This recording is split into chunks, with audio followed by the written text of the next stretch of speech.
Quick recap after professional consultation.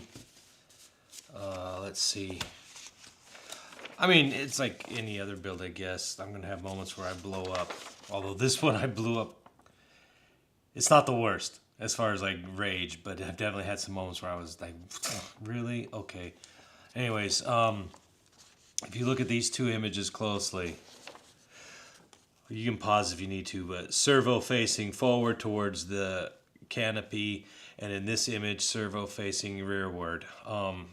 When the geometry gets set in anyways and the push rod gets installed, we'll be able to finalize for sure if it should be here or here. I was told, actually, yeah, you do have to reverse it. So we'll deal with that later. That's why I didn't Loctite any of the boom clamps in here. I did Loctite these, but that's not a big deal because it was blue thread locker. I'll just pull it out, clean it, and redo it. Other areas where I was getting frustrated, like here, they show red, 502 for CA glue, but they show red here, and it's supposed to be thread locker. And then they show red bolts here, but do they take thread locker or not? I don't know. So I put CA glue because it was going into a plastic piece. Green here. Oh, was that supposed to be green thread locker to keep these bearings in place? I gambled at the time and didn't put any thread locker in because it was plastic. And apparently, yeah, ignore the color coding. I can't wrap my head around what they were thinking of when they did their convention, but anyways, it's there is one area of discrepancy that I'm going to go back and redo. I ordered the feathering shaft, a 2 and 3 millimeter feathering shaft from Amazon, the wrench, and I'm going to pull these blades off, and I'm going to grip them properly because one of them came out and the second one did not come out, and I was wrenching on it and I couldn't get it off, and I don't want to wreck the shaft. I'm just going to order a new. Oh, I got a spare actually, so no big deal. I mean, they were only, I don't even think it was $1 or $2 for the spindle. Anyways, we're back on track. Everything though overall, I mean that feels nice. I mean it's a cheap kit, so there's not going to be a belt tensioner or guide or anything along here. This is going to be your tensioning setup, I guess. Apparently, anyway, that's where we are. I will have an afterthought on this whole kit when I'm done, and I'll try to highlight the things where I think people will get hung up on, and I made notes along the way with my manual, and we'll just try to go and do like a 5 or 10 minute post-party summary on the whole build overall and where I think people may get stuck or hung up on it. I can't find any legit builds on this anywhere. And then my version is like 12 hours of live streaming, but it's just because I'm not going to edit. I don't care about turning this into a short form or anything like that. Maybe one day I'll put chapters per page that I'm on, but even then they're so long and drawn out, who knows. For the time being though, yeah, for anybody who's frustrated because they have to sit there and skip ahead and go back or whatever, well, it is what it is. Nobody else did this, and if you know you can do better, cool. That'll be your contribution to the hobby if you're inclined. Anyways, let's get cracking back at this.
Alright, so there is my twist, and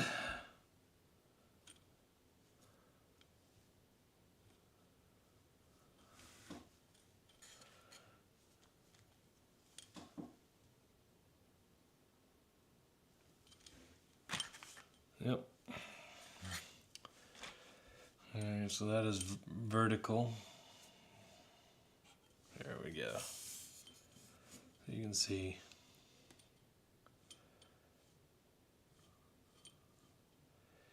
Give it a twist this way, and it's the wrong direction. But if you turn it this way, now it's going in the correct orientation.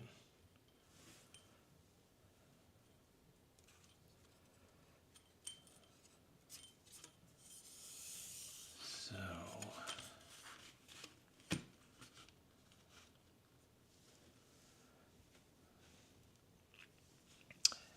we're going to end up having to do that. This is going to be frustrating, but we'll do it when we get the, because that's vertical, and that's the twist. They call it counterclockwise. Well, that could be clockwise depending on what direction you're facing. Anyways.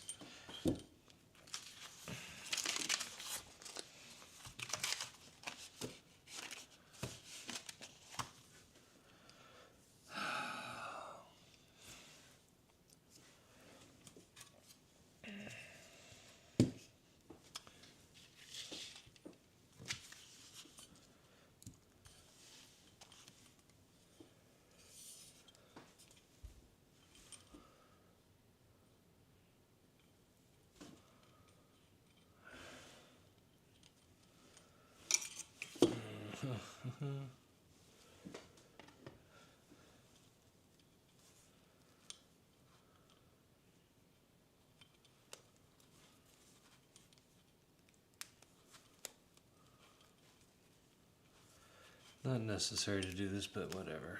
Just keep it somewhat shaped.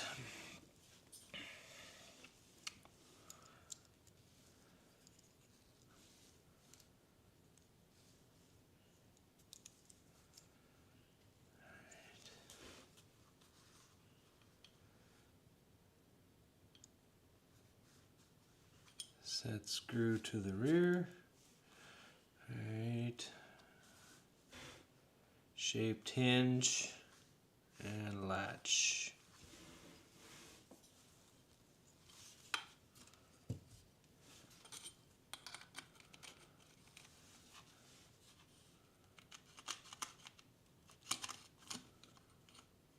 Let's get it, back it off just a little bit.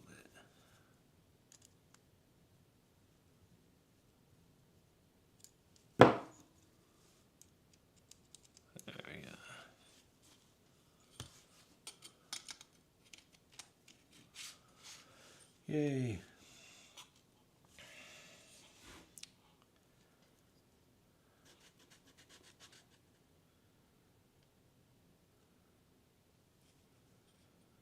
Huh.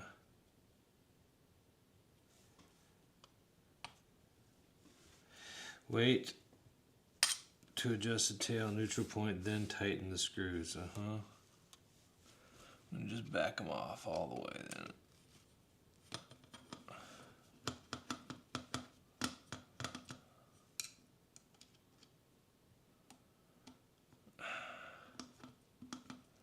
I mean,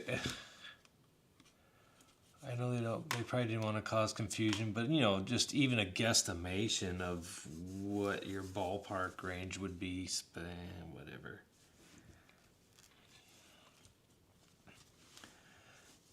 I'm going to tighten this just a little bit though. There. Not much.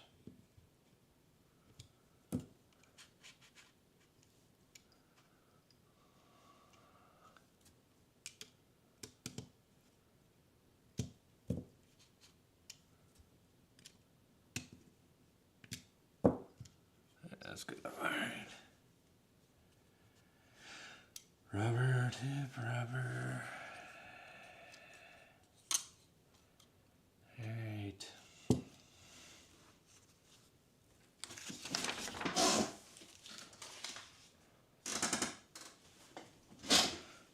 Ooh, the fun part.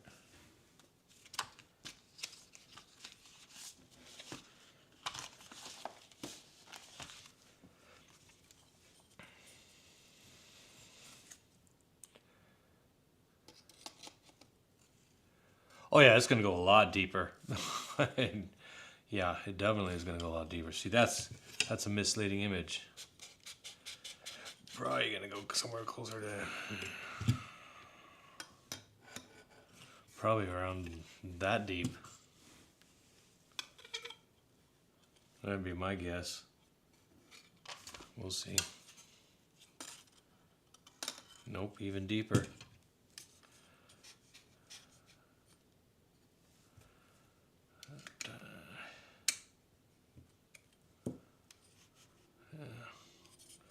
Probably gonna sit like that, and then I'm gonna have to rotate this around. Anyway, I'm not ready to install it in here, I don't think.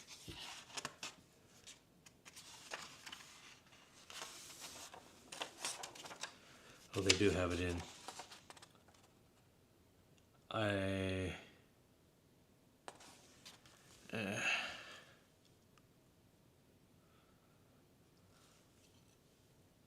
Because I don't want to be fighting with the tail right now.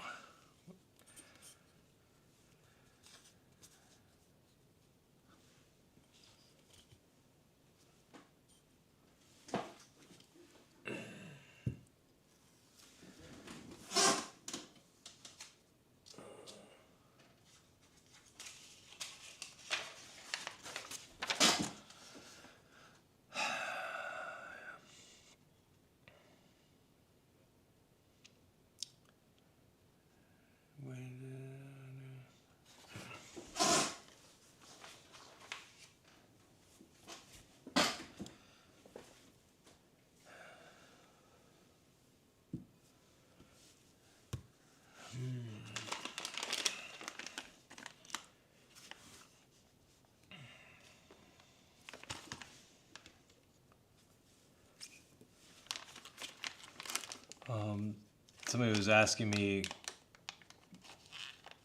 I think I said in the last video, do I recommend this for a first-time builder? Well, shit.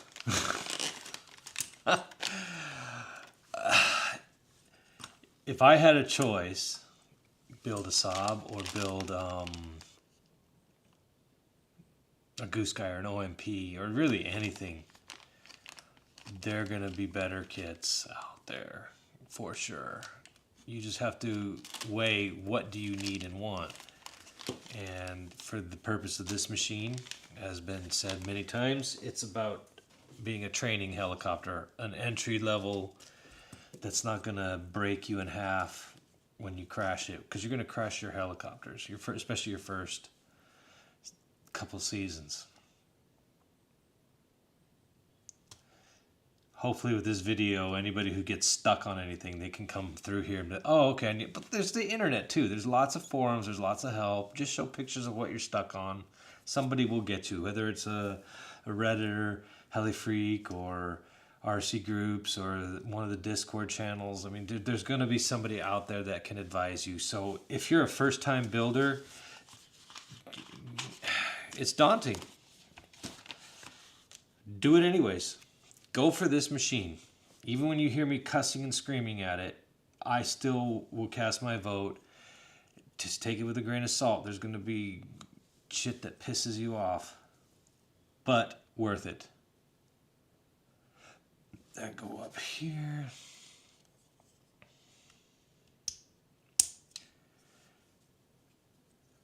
What? 1, 2, 3, 4.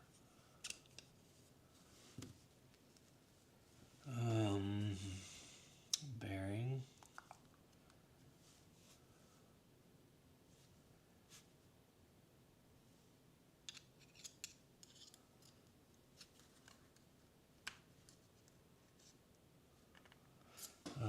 Hold on.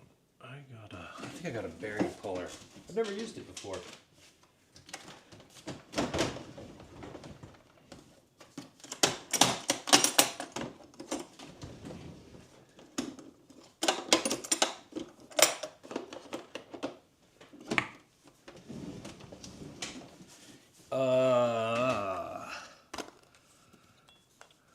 How do you use a bearing pulling kit? This is the first for me.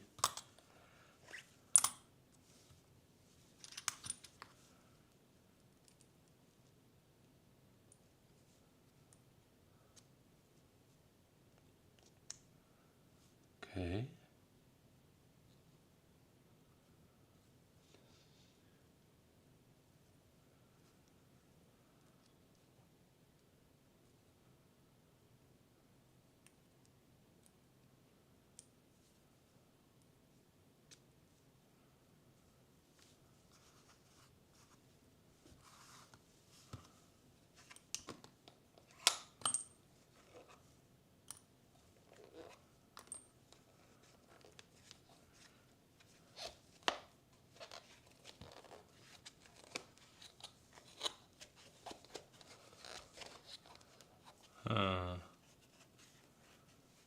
So how does a bearing pulley kit work?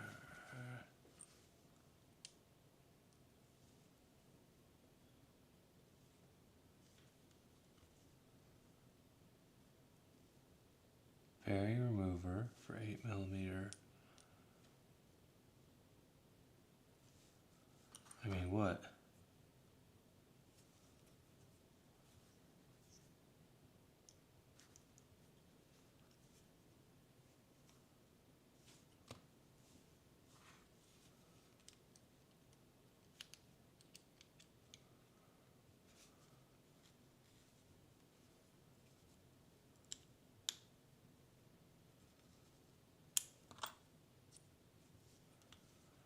What does this even do?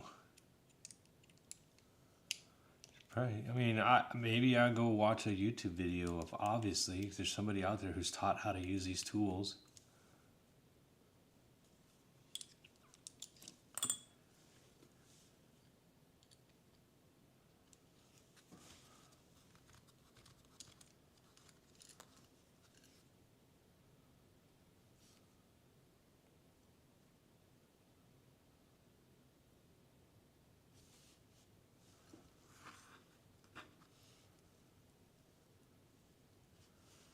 Some kind of compression spring.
I am absolutely at a loss, but you know what? If a monkey can use a stick to get termites out of a hole, I'll bet I can figure this out. And if I can't, fuck.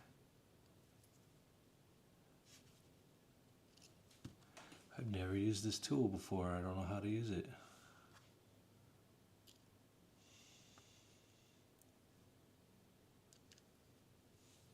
I mean, what my theory was like, well, you put it in here and this compression ring expands it, grips something somewhere.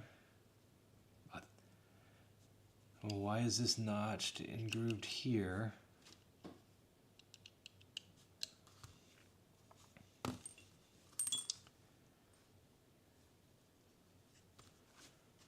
We go in here. Uh-huh.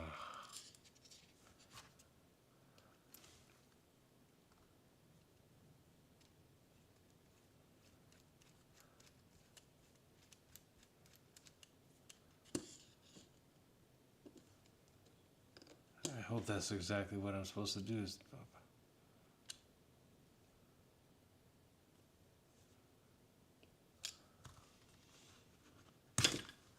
No.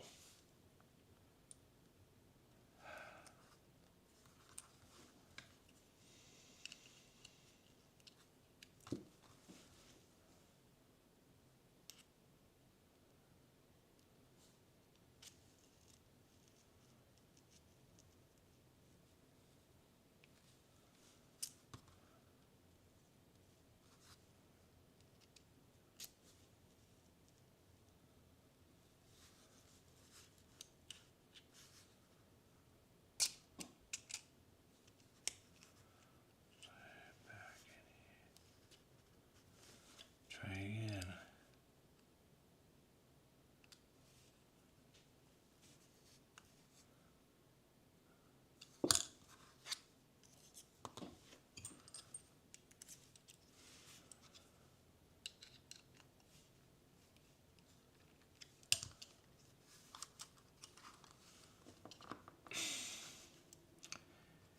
They must have this. Yeah, it's in there. One-way bearing going tight there. You know what? Fuck you. You say put Loctite on here, and yet this thing is in jam tight. Fucking hate.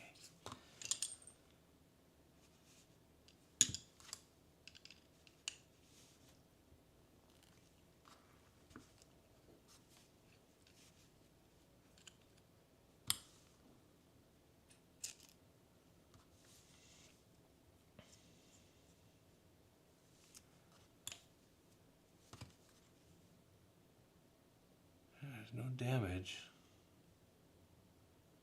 Okay, well, good. Still, they want you to Loctite this bottom one, and they want you to Loctite the top one. That's clearly in the instructions.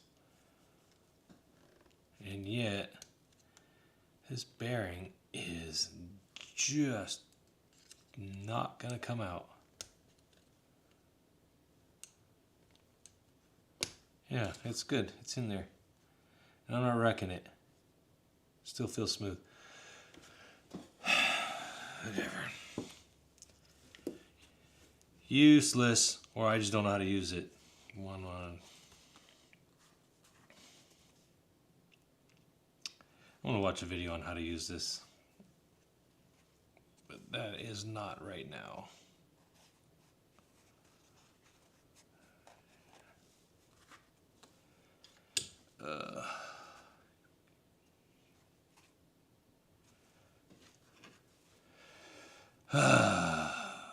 Monkeys 1, Kajuta 0.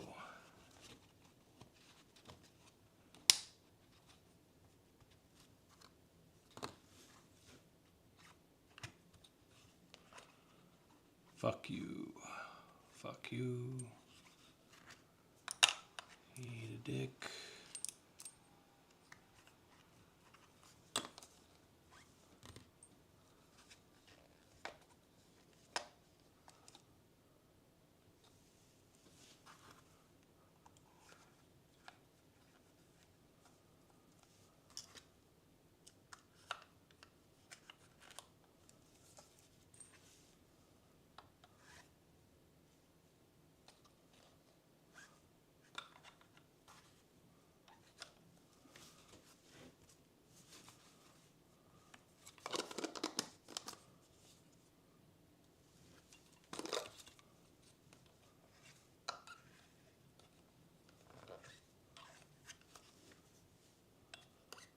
That'd still be useful if I knew how to use the damn tool.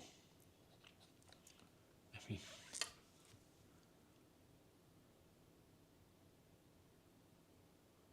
obviously there's some kind of a compression.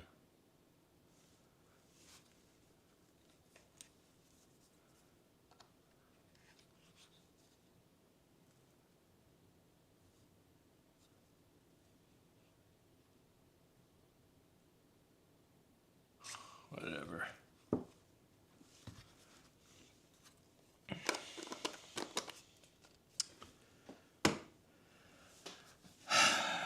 The Bearing gap needs to be coated with lithium grease. Well, I don't have lithium grease. I don't know what the fuck lithium grease is. Bearing gap. Bearing wedge bearings. Socket screw.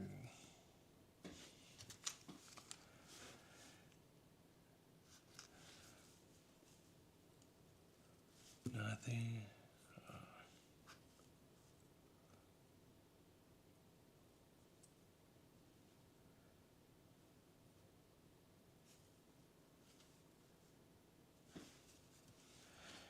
Retaining ring optional. Well, I don't want optional. I want.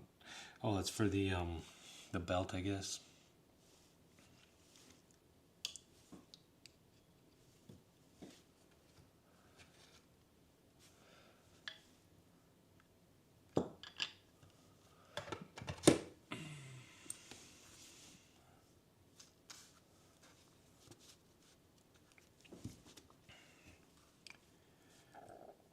Let's see.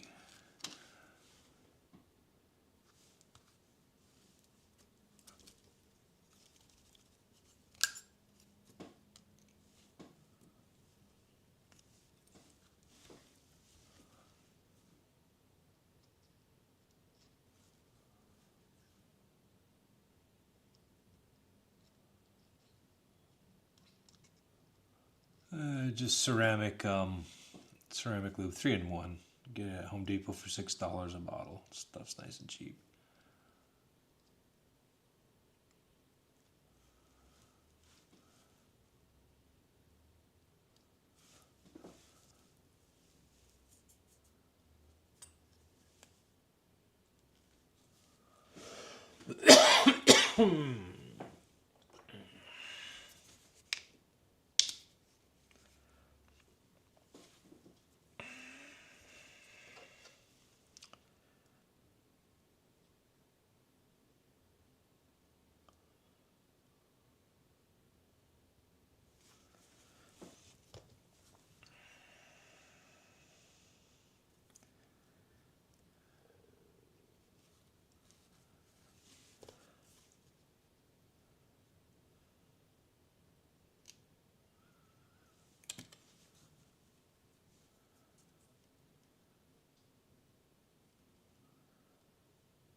I was just curious, that's all.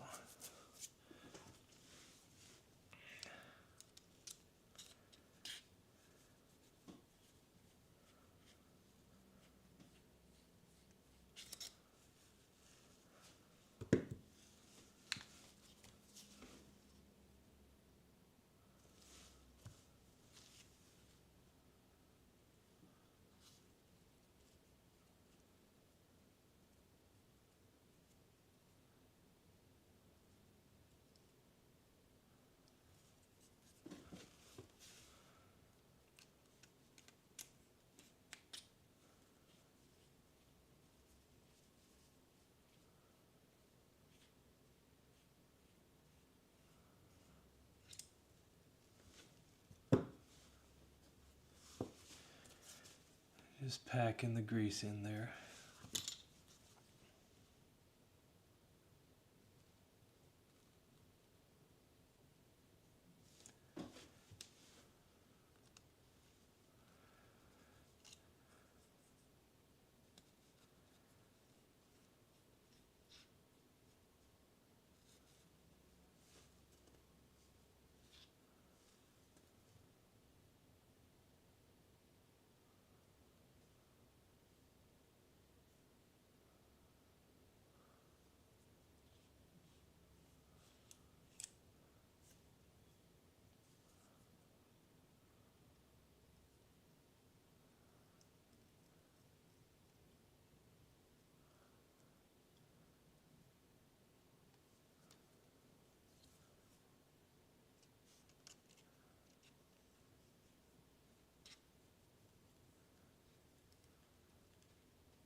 go. Nice.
I just like working it into all my bearings. Let them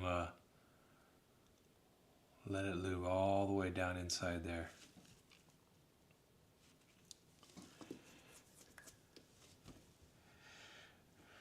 All right. Well, I am demoralized because I can't get this out, and it is not giving at all. So did they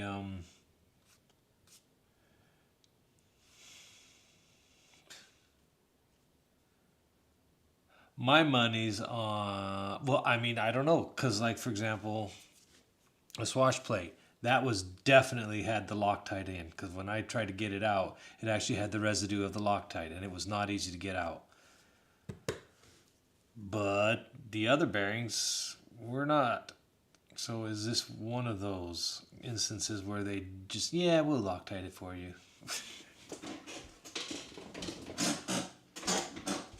Just a little consistency would be nice. Anyways.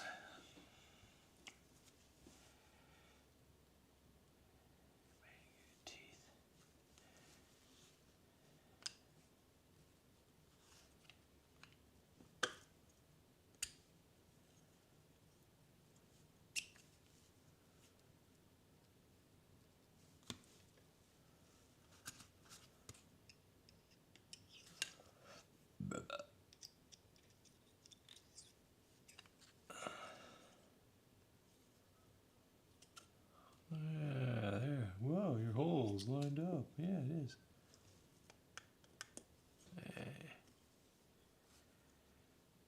They call for Loctite. Socket screw. Or do they? The bearing gap needs to be coated with lithium on a socket screw.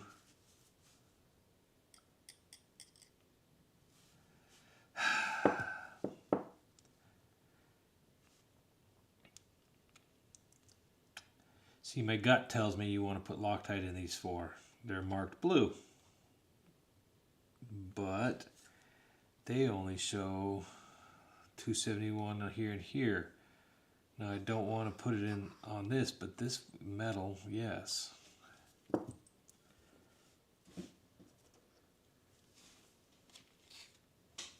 Oh geez, that got gooey. Damn it.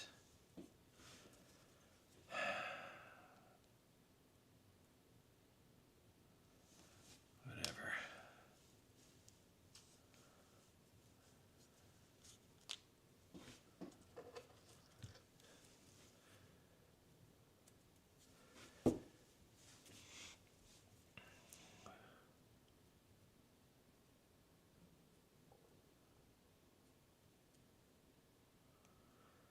I'm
I have people say, oh, this is overkill. You don't need to brush it on. Well, whatever. I know I don't.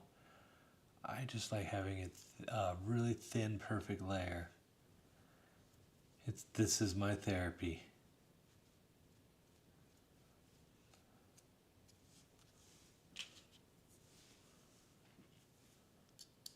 Washing each fastener is my therapy. Cleaning the holes, my therapy. I like the build. If I build a $4,000 helicopter, hover it for 10 seconds, and then hang it on the wall on display, it's my helicopter. So go do your hashtag get good.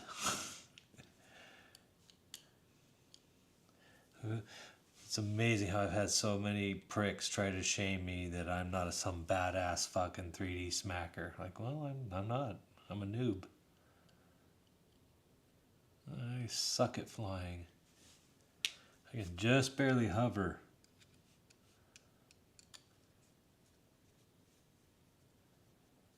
But when I was a kid, I dreamed of this hobby. I just couldn't do it. My dad was like, nope, too expensive.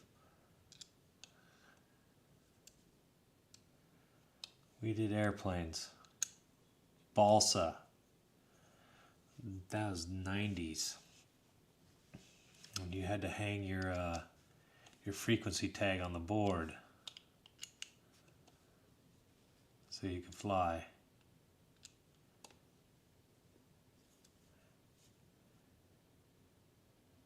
That is nice.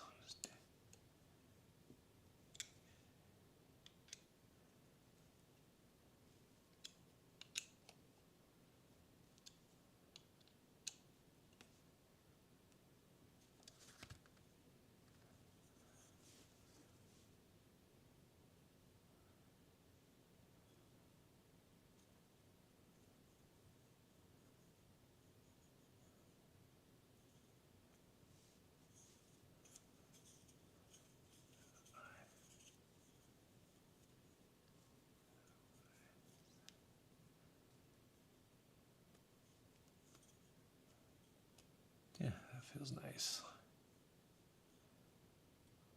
Not so flush there. Hold on.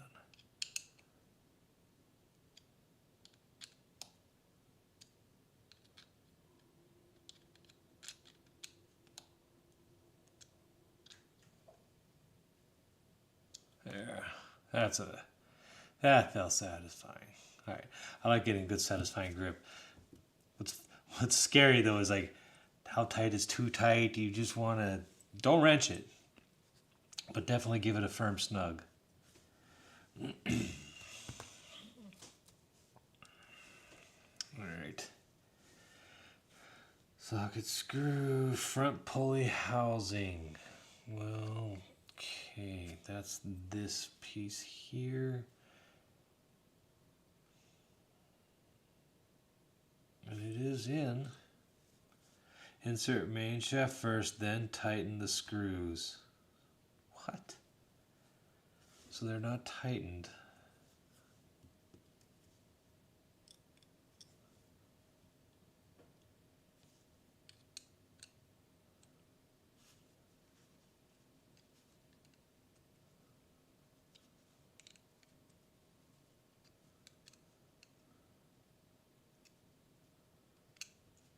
So well, I guess you gotta, okay.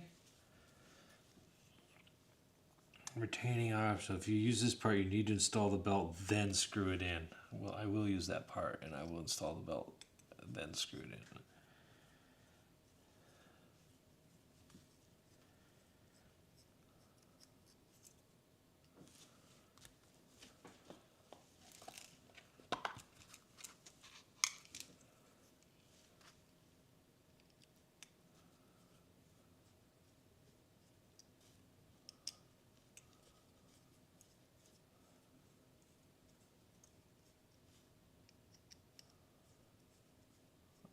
I can't imagine why you wouldn't want to have a retainer on the belt. Maybe there's a scenario where it would rub and chafe and cause more harm than good.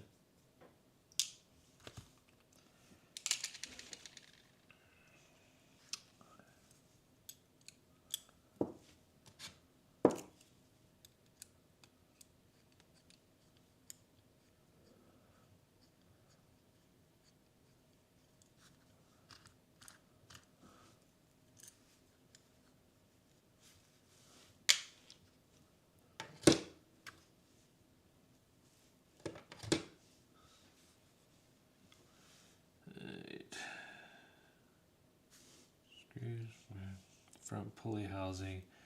Insert main shaft first, then tighten socket screws. Okay, now these two, looks like we have a thin, thick spacer.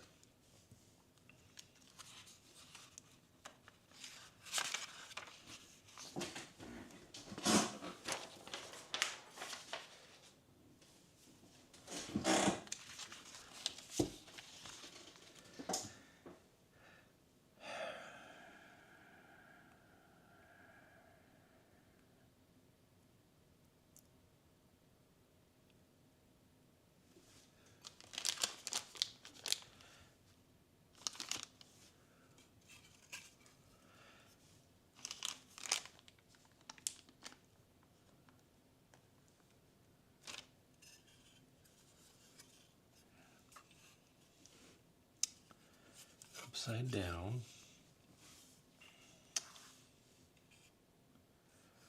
Yeah, this is why I didn't have the tail boom installed, because this is just doing. I'll get it in there.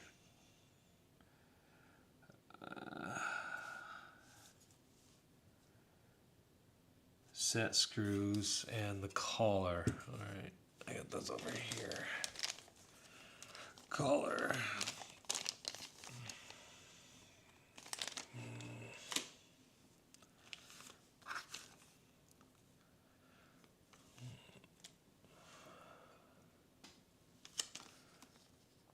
Alright, the collar does come with set screws.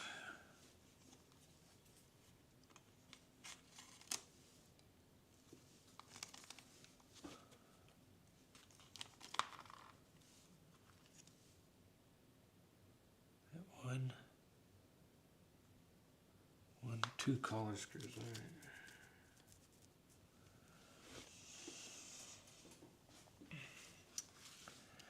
Turn the machine upside down. Extend the spindle about 4 middle and past the bottom of the bearing housing. Tighten 3x4 stop screws.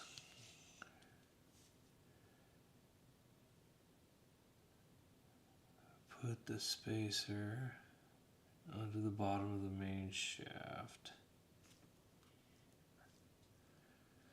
Third step is extend the main gear set into the machine body here. So 0.5, 0.5. But they know this is one's thicker than the other. 0.81, 11, 0.81, 11, 0.1 by 05 by 05. This is definitely, one is definitely thicker than the other.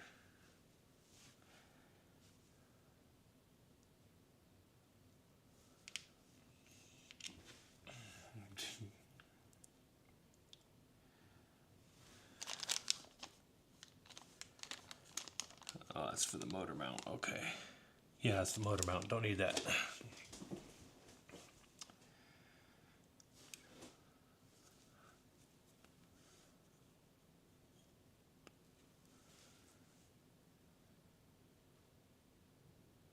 Locking collar.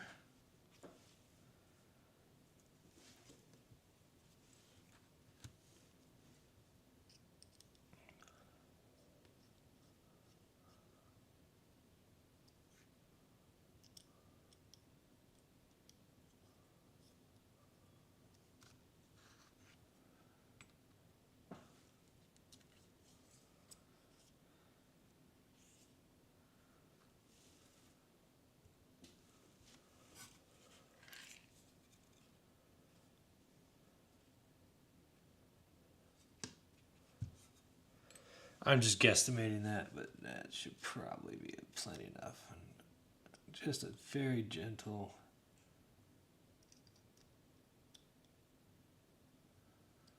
There.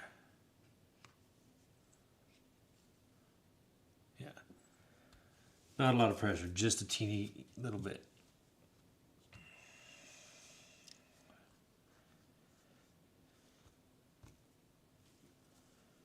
Alright. 4 screws at the bottom. Insert in here. Set screws are not screwed yet.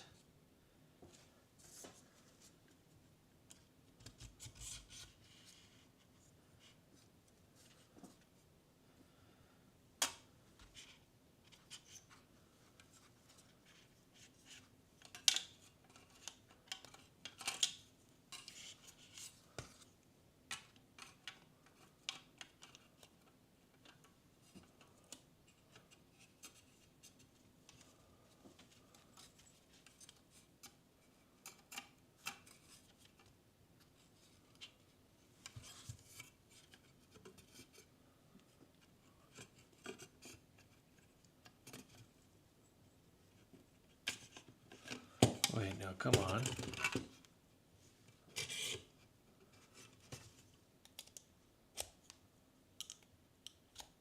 Yeah. Huh.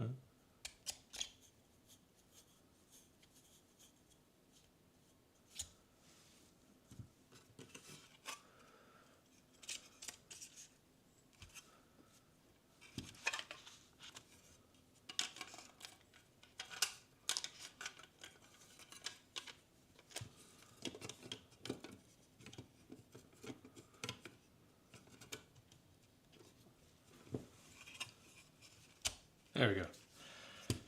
There we and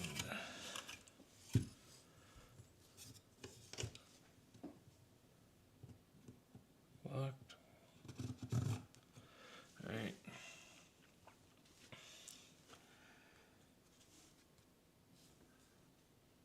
4 millimeters it calls for. And then you put the washer in. Okay, 4 millimeters it is.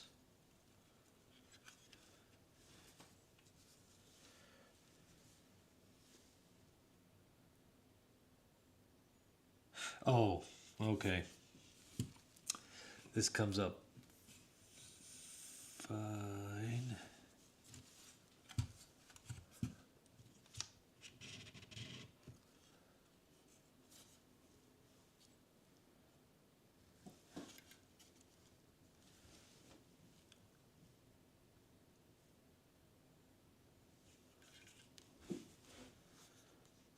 Two. Okay. All right. Yeah, I shouldn't have put that in then.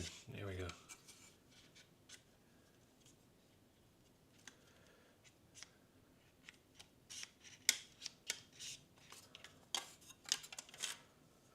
And that is supposed to be. I'm going to use the thicker spacer.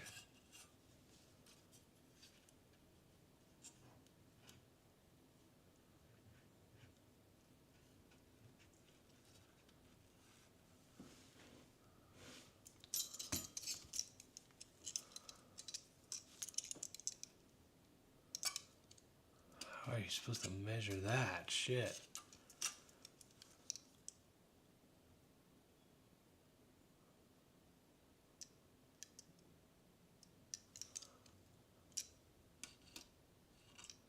Man. Yeah, there's no way to.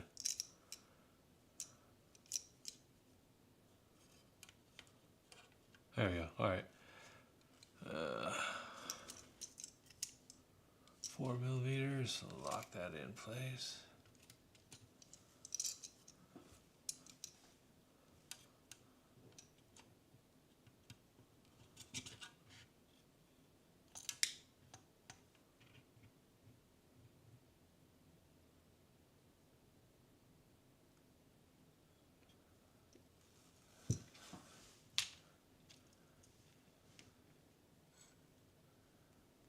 I don't understand why they call it for that. That makes 0 sense to me right now.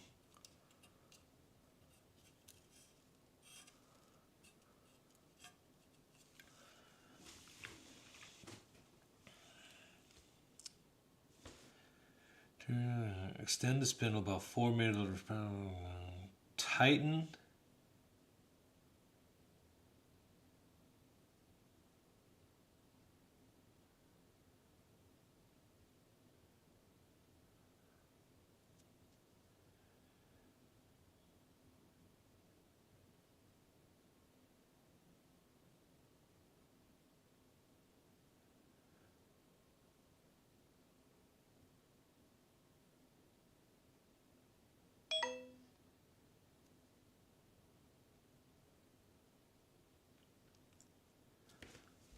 Turn machine and extend the housing. Tighten the stop screws. Second.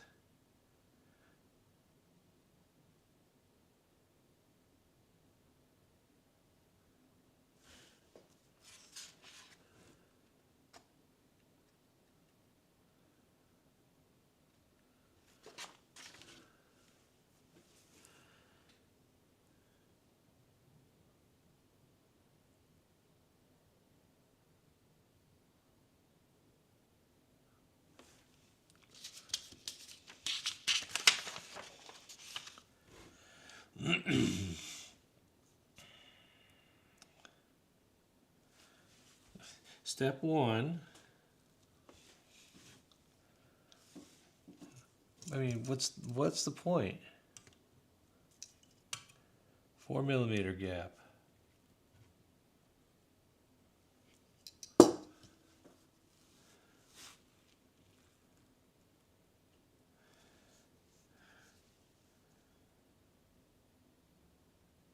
Extend the spindle with 4 millimeter. Tighten the two M3x4 set screws.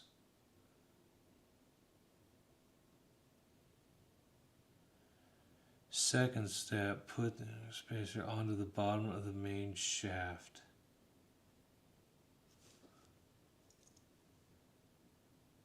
Which I did. Third step is main gear set into the machine. But okay, that's so. All right. They wanted you to have roughly a 4 millimeter gap so that you can start to thread it through. Which is.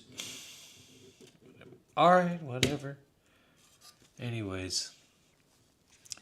I got the washer in place. There. I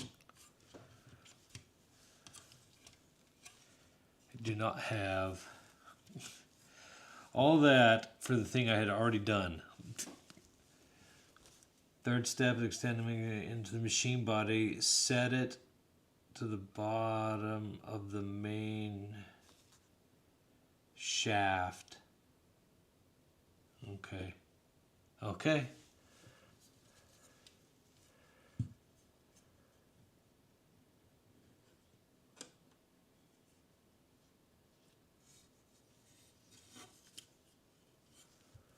That will be when I... Oh, they want you to set it to the bottom of the main shaft so that you can feed this in next on the next page. Yeah, and then you secure it all in one. And this washer, I mean, I use the thicker washer. I'm gonna be embarrassed when 10 pages down the line, oh wait, no, that thicker washer gets used in something else. Because, you know, why would we tell you that? I mean, why would we package them together just to fuck with you? Anyway. That ain't 0.5 millimeters though.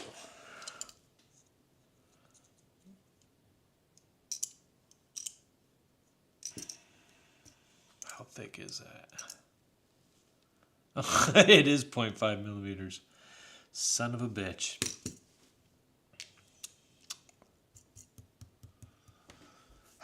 Part of me just wants to not listen to them. All right, I'm going to listen to them.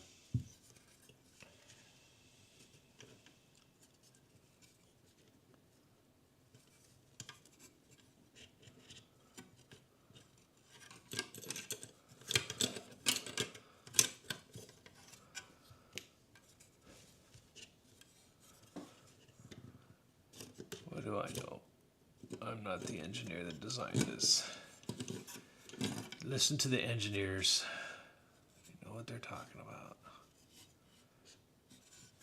I wish more management would listen to engineers in aerospace, that's for sure. Different topic entirely. So many times I have to deal with engineers that are complaining and like, dude, I get you, I believe you.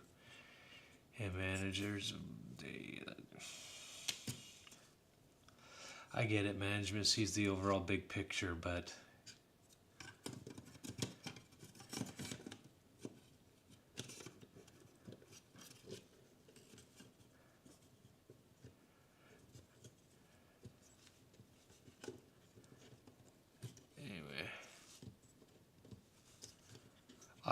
for what it's worth, though, I listen to my engineers whenever I can. I listen to people in the production line whenever I can. And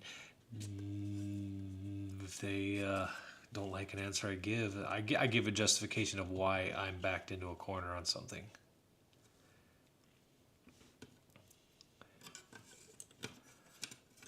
But yes, my assumption is the people on the factory floor and in the engineering teams, they know better than me. Because they're designing the shit. They're working with shit. They're the ones that are putting the rivets into the holes. They're the ones that are running through the designs and diagrams. So I give them more weight on their opinion than I give on my own opinion. All right.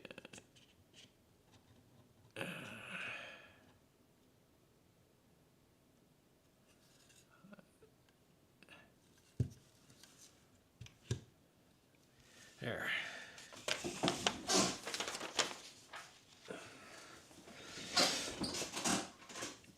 But sometimes you're backed into a corner. And funding is funding. And the cheap $10,000 shitty solution is better than the proper $2 million long-term solution. It is what it is. You know, when you're paying here, just put it in perspective. Yeah, for aerospace grade fasteners, this may be a $700 or $800 set. Wrap your head around that. You get some larger bolts that are like, say, this size. Blade fasteners here and aerospace grade, they'll be $3,000-$4,000 a set, but they're stored at proper temperature controls and moisture, humidity, everything's. And if they go past a certain expiration, no, toss them. Ouch. So it is what it is.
There we go. Yeah, that's not 100% in place, but it is good.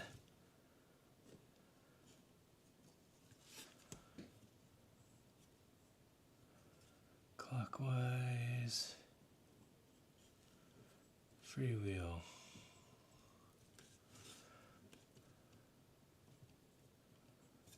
Yeah, nice.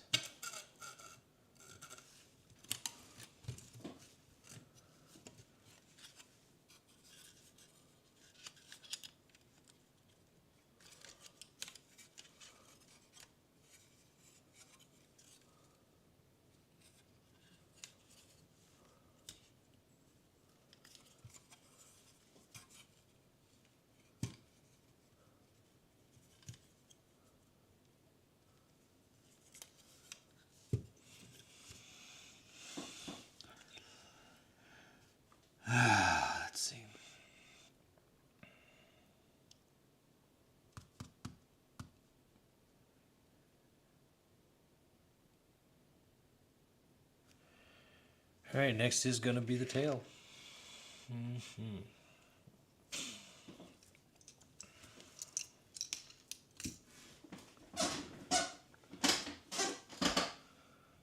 Huh. All right, that's the thicker one. How much is that at?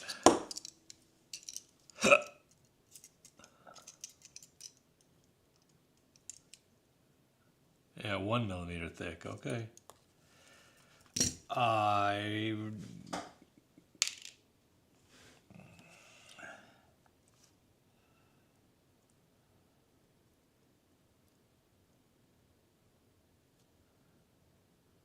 Where's that 1 millimeter thick one go though?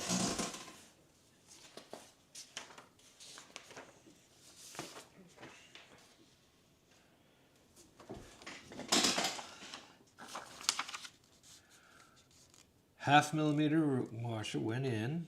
Then I put the pulley on it for the gear.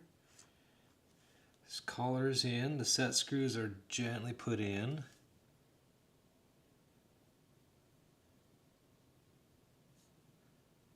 Step 1, turn the machine on, extend the spindle, tighten the stop screws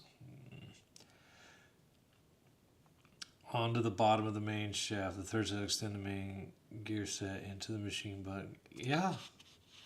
So why do I have a half millimeter thick washer and a 1 millimeter thick washer?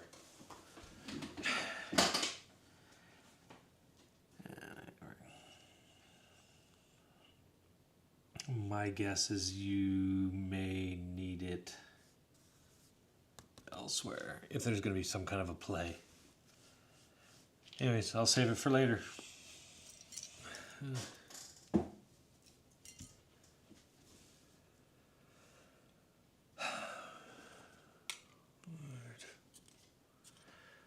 Goodness gracious.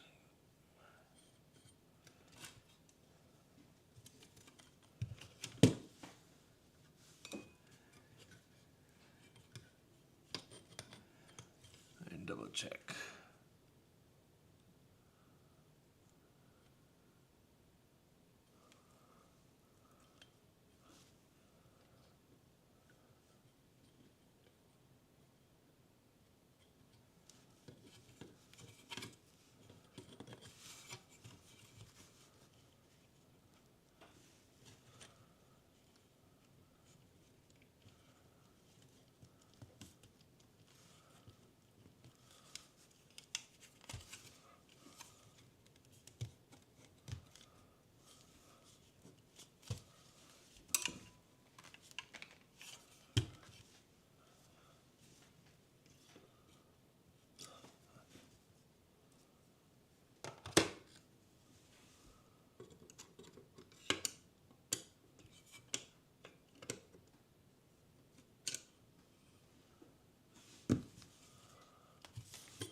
It is absolutely not tight.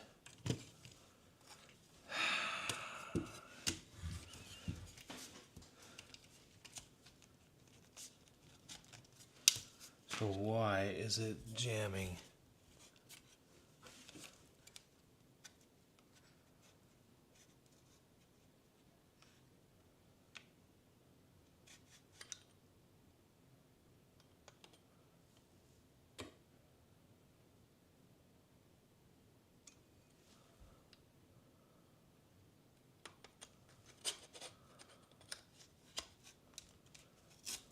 There we go. Okay, just it'd be stiff.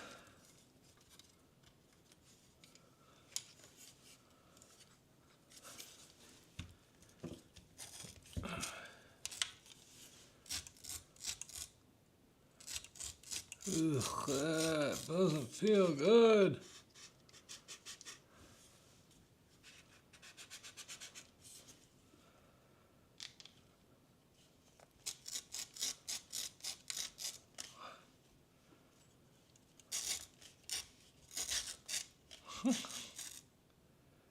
Ugh, where is that grinding? I mean, it is grinding right into the paint. What the fuck, man? I don't have this fastened hard.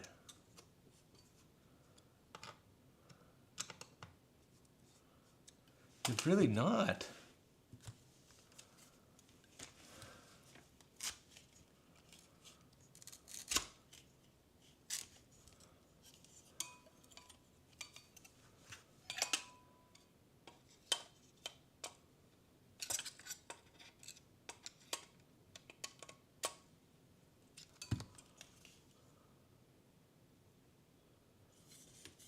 There's literally no screws in there.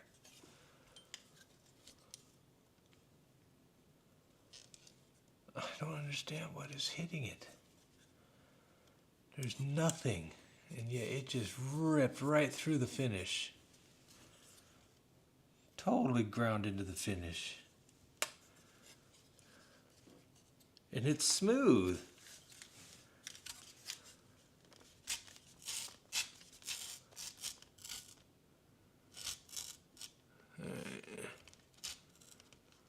There.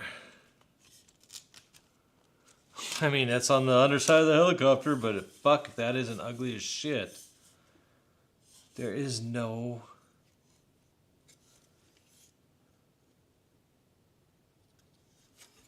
Oh, you're kidding me.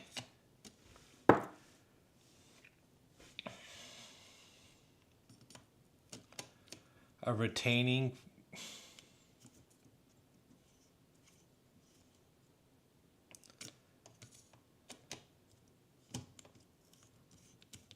Oh, that is so fucking tiny.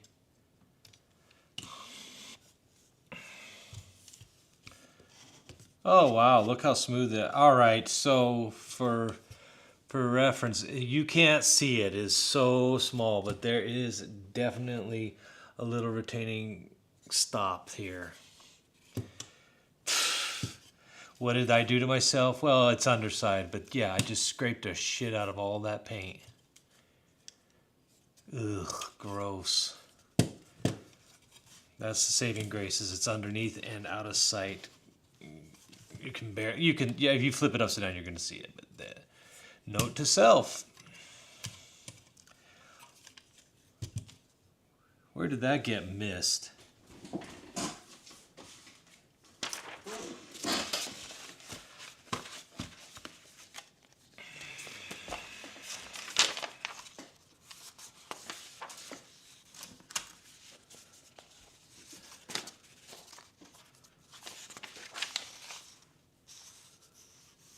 No mention of it.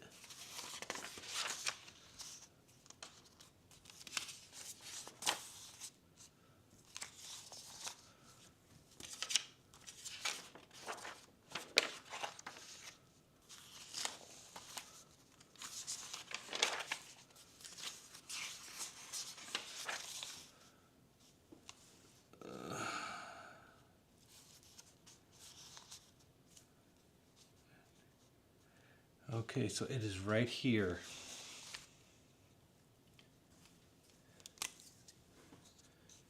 There's a little screw right there.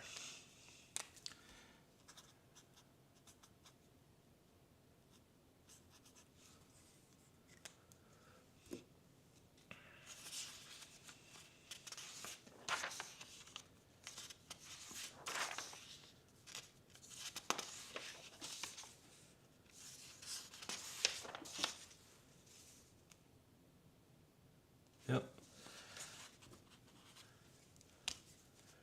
Right there.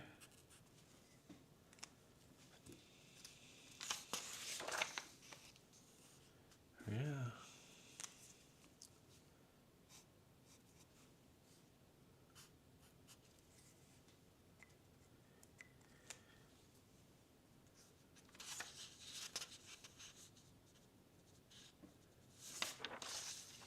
Yeah, that's a fail. They don't inform you.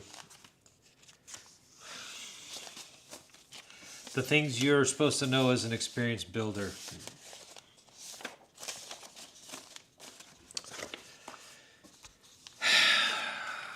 Points lost.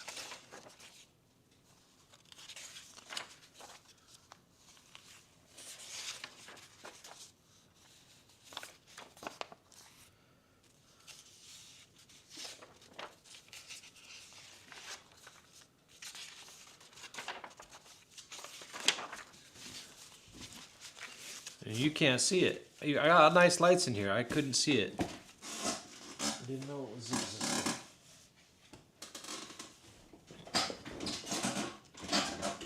Anyways.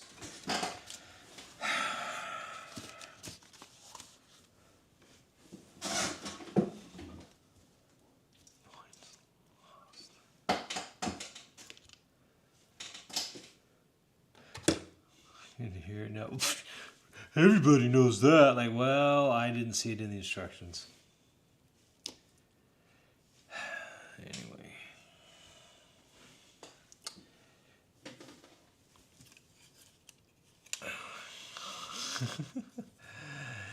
Yeah.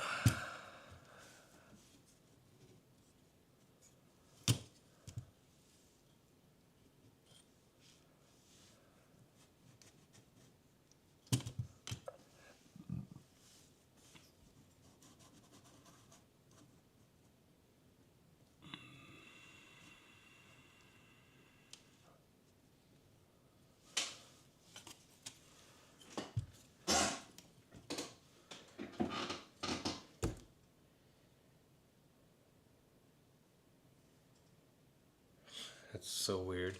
I mean, I would imagine it would want to sit, you know,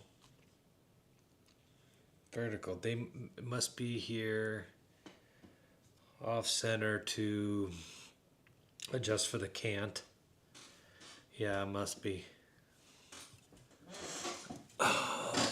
The servo mount doesn't sit exactly perfectly. Anyways.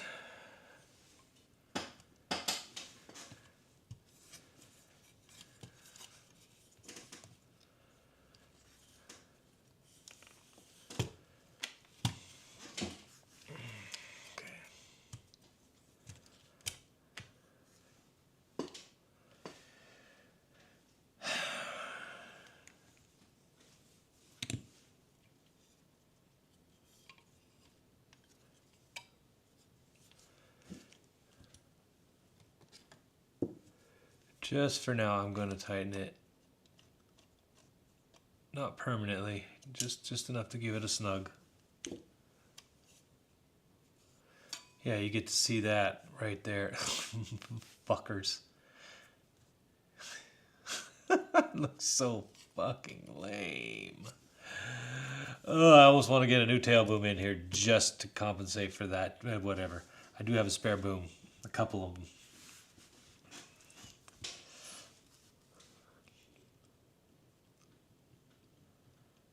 Such a smooth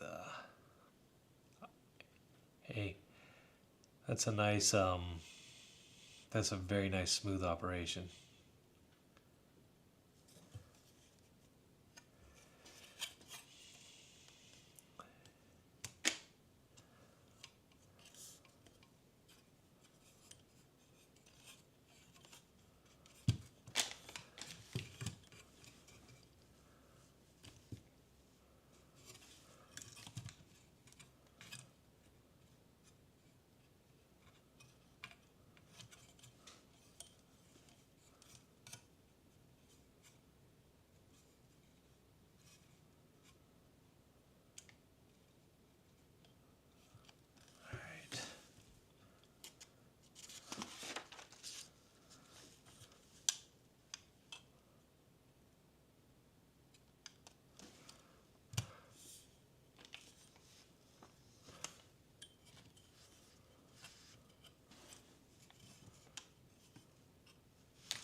onto the belt, main synchronizer onto the belt and tighten. Alright, so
isn't this the fun part everybody just loves? Getting a belt tensioned and on a track.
Just give myself the extra room I need.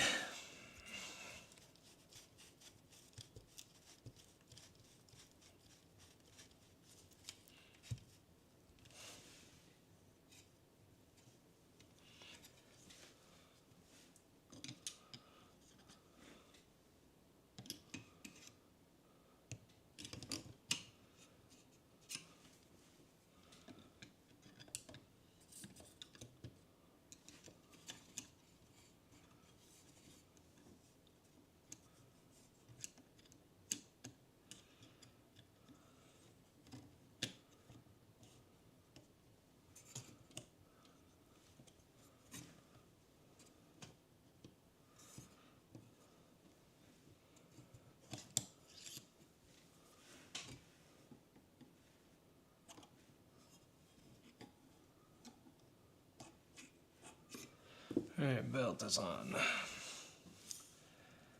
Now tensioned.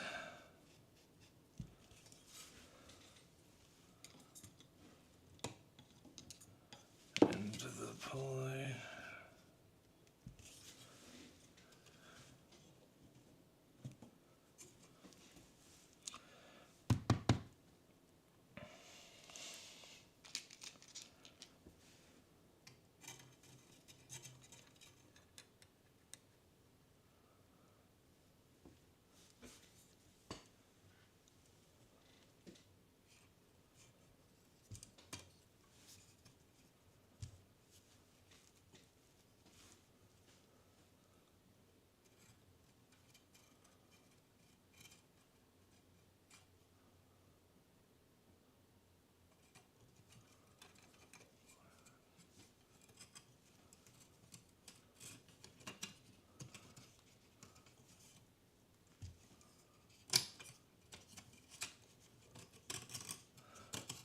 Well, I'm gonna feel real dumb in a second if I find that. No, that's good. Okay, okay.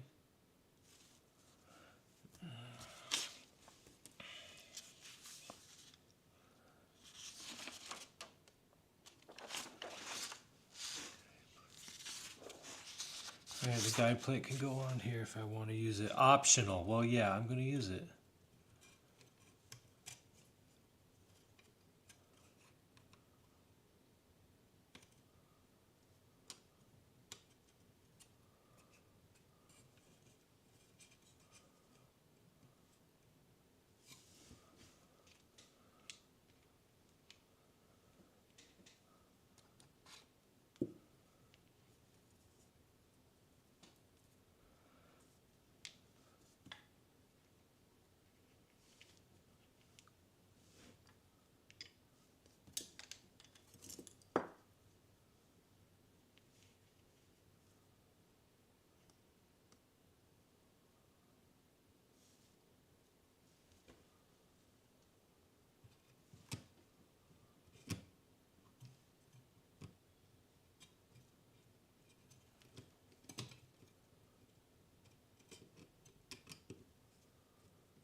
There we go.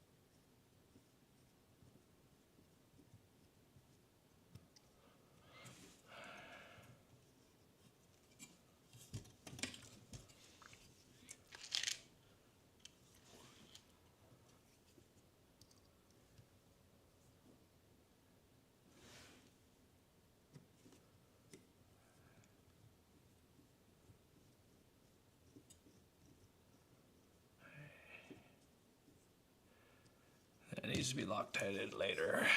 But for now,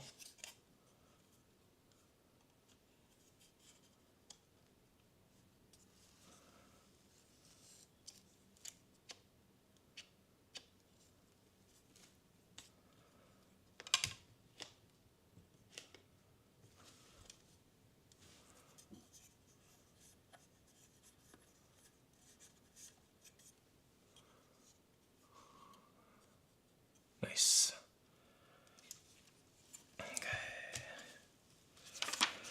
All right, collar screw next. Collar screw. Still like to know what that washer's for. Whatever.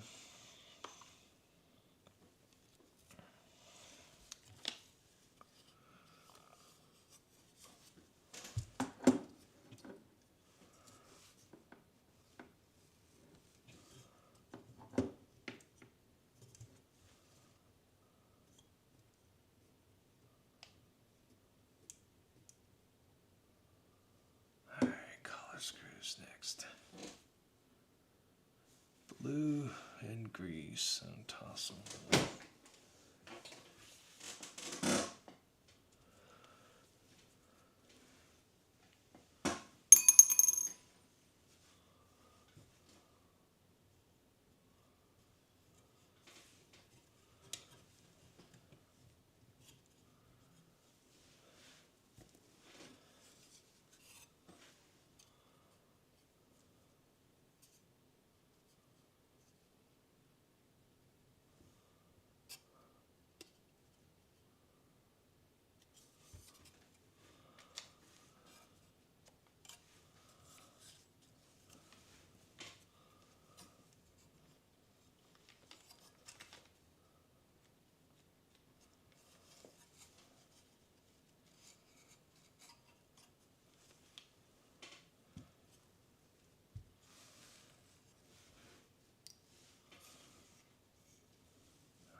271.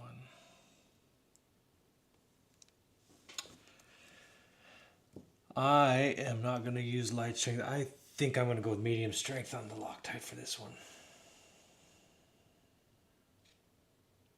Just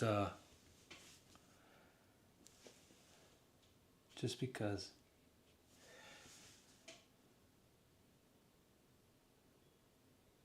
It calls for low strength. Well, I'm doing medium.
No, that's not right.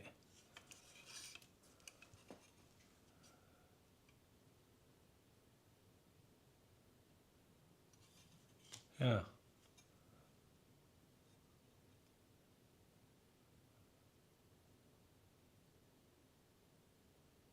Oh, that's not right. That can't be right.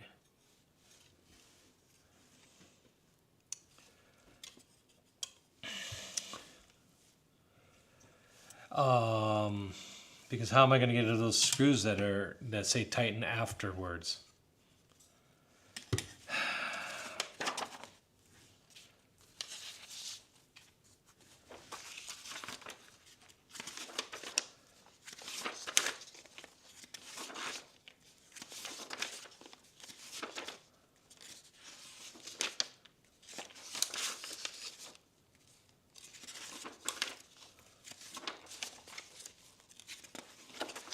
Yeah.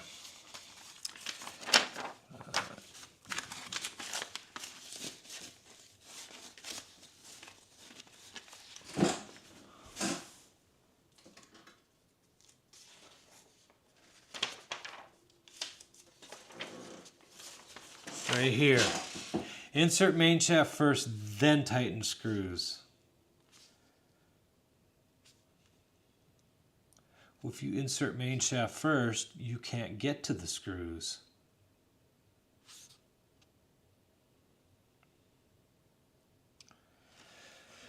All right, let's think about this. I gotta undo everything I just did because I gotta get to those screws and have them tightened. Let me think.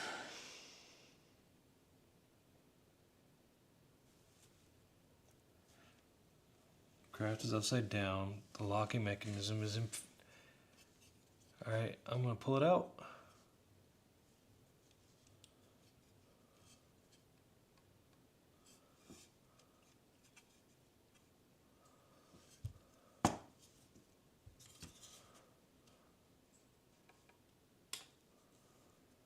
Yeah, it's gotta come out.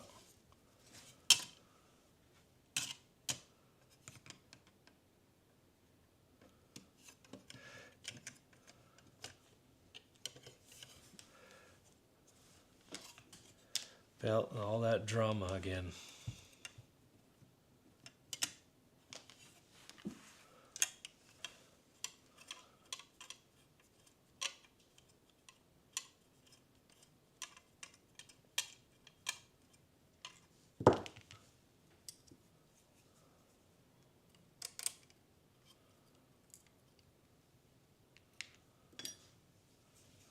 Son of a bitch.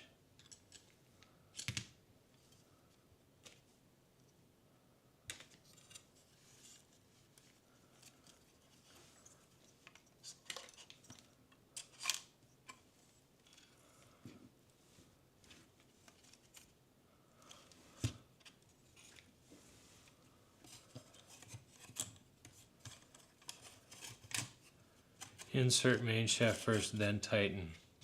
Well, you can't. Can you?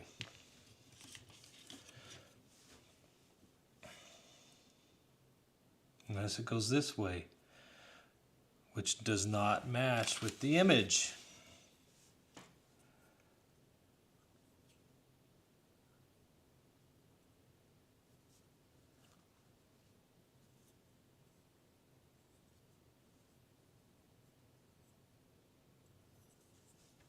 This is inverted. Because here's the craft upside down. And they're showing this piece up right here. It has to be this way. I don't see any other option. Because there it is upside down there. And yet they show this image this way. But if I go here, the main shaft sits too low and that fucks with the geometry, but they have the arrows clearly showing. Hold on a second.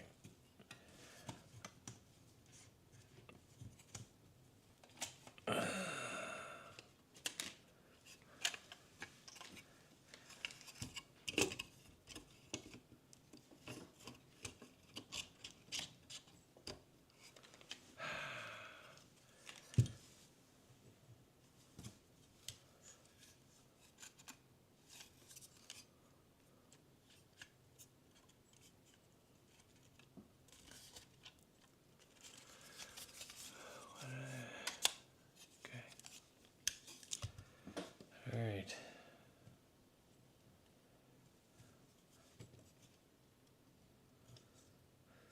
Blades turning clockwise.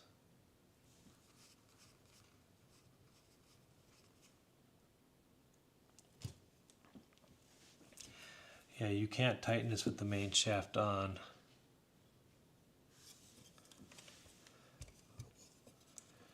I don't see.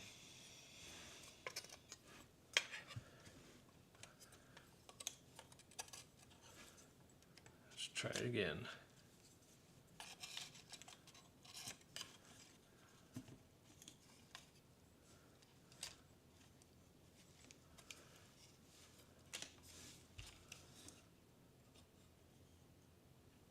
Yeah, you can't get at them. Once you install the main shaft, you can't reach them.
Tighten M3/16. Tighten the spindle down and tighten the stop screw. This is the spindle around. But here,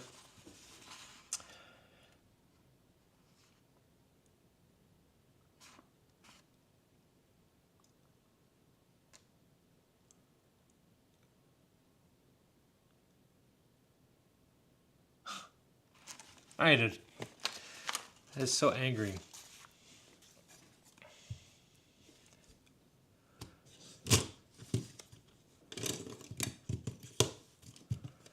That is so aggravating. You have no choice. You have to tighten them first. You can't tighten them after the fact.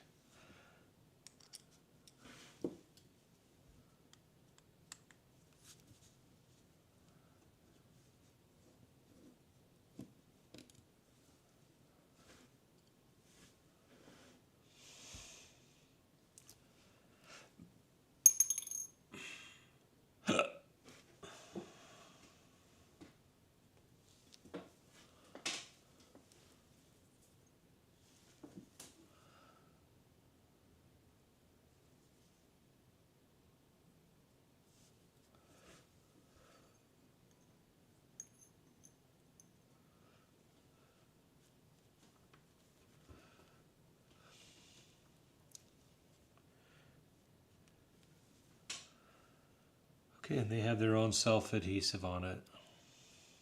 Blue banding, blue strip, whatever you want to call it.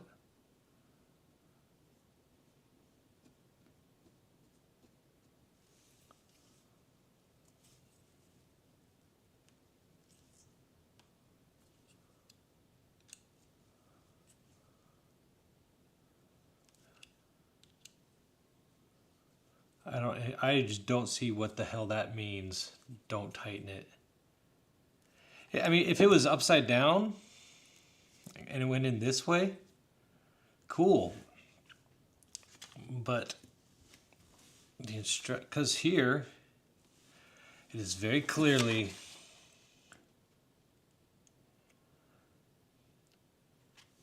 and that follows the rotation of the craft.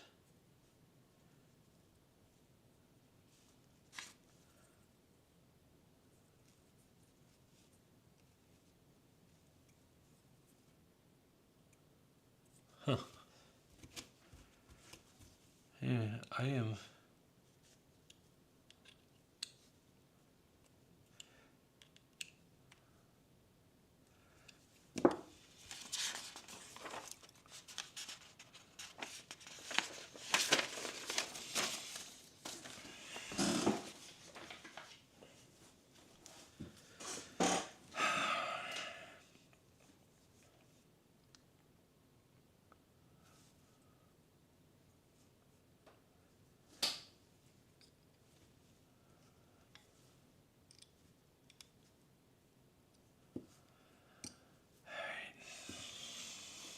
Try again.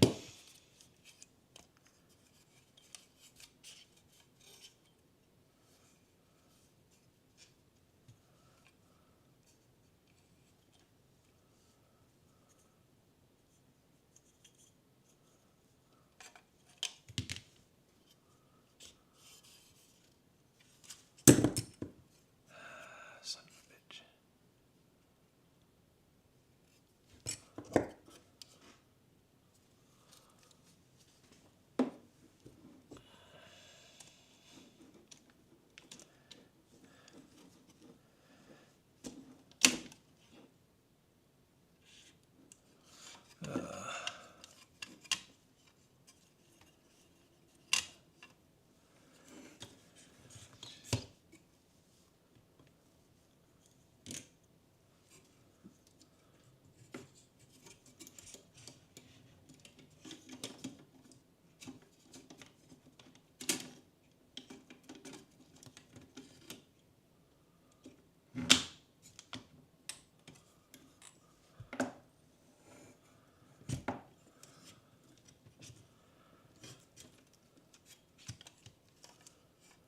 You son of a bitch. Of course you're going to be difficult.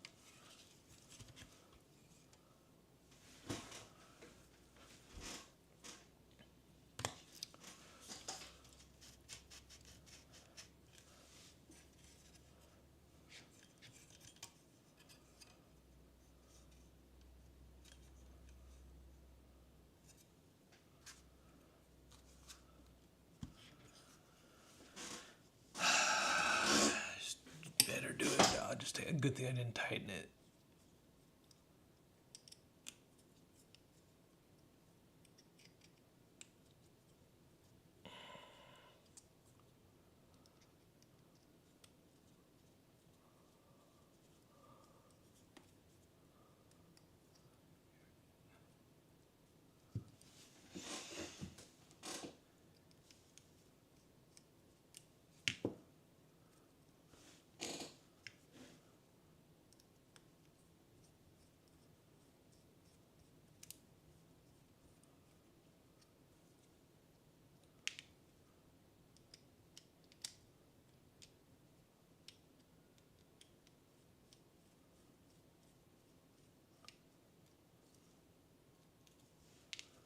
Here we go.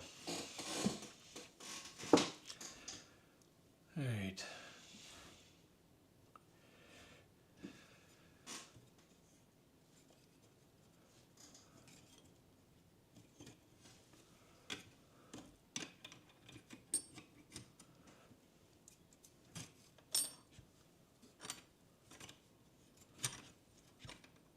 And we're now back in the game.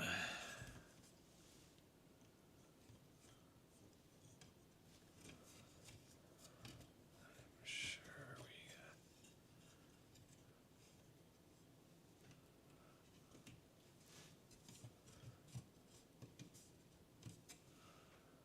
got. Dun, dun, dun.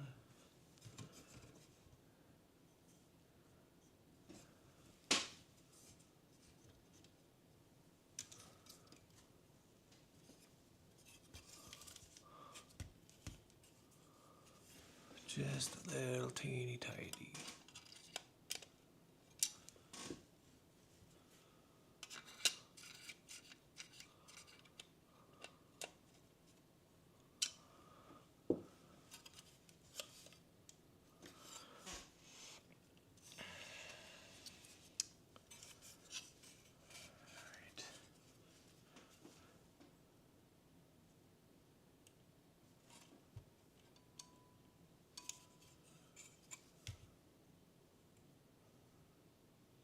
Yeah, that's good.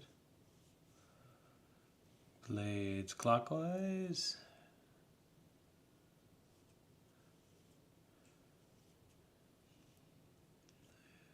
And double check.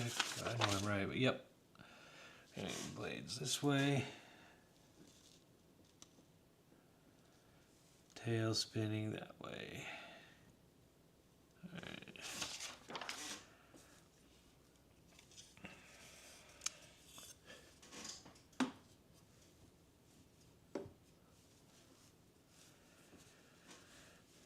We put the optional plate back on again. There you go.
tightness.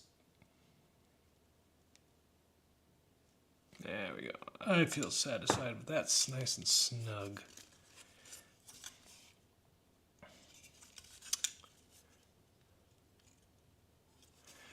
Now, how about play?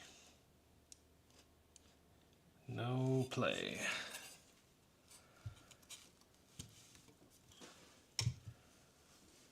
Cue. Gotta get that tail boom in proper next. Now for the collar, which is already in.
Again, I'm gonna just be courageous and put a green thread locker on this one.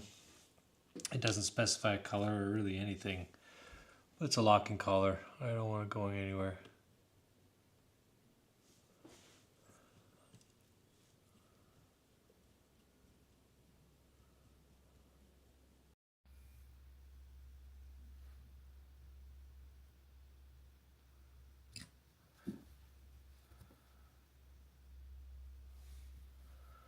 And then this one I'll pull out.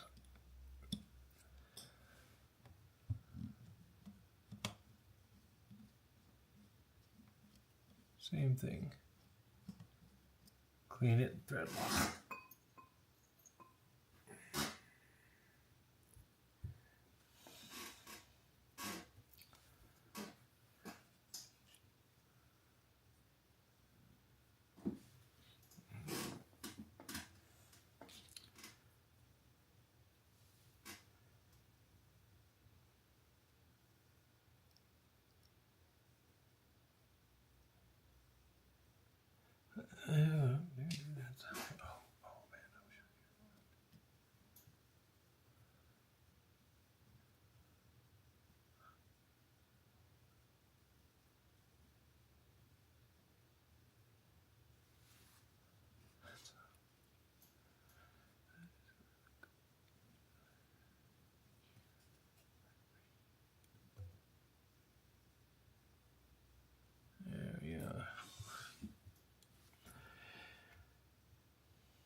Collar locked.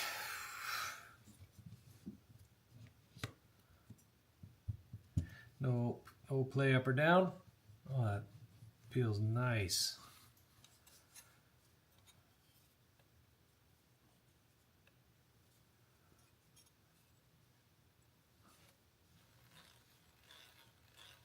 Yeah. See there? Let's see. Get that on camera for you. It is spinning nicely.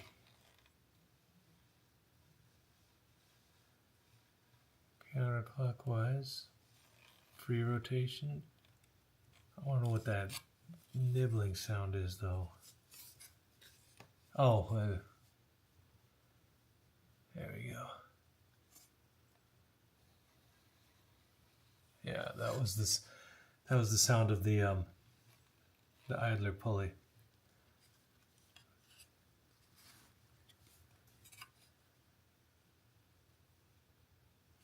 We'll get that sorted out. The tail boom isn't on perfectly vertical anyways. That got a slight cant in it.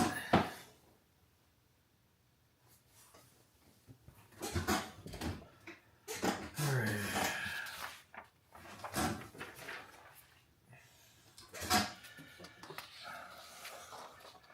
Turn by hand, the tail will turn back clockwise, which it does.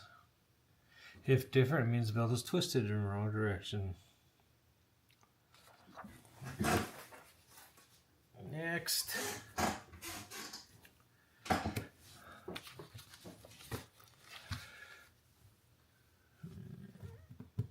Oh, I use this pad here at the edge. It's like a marker.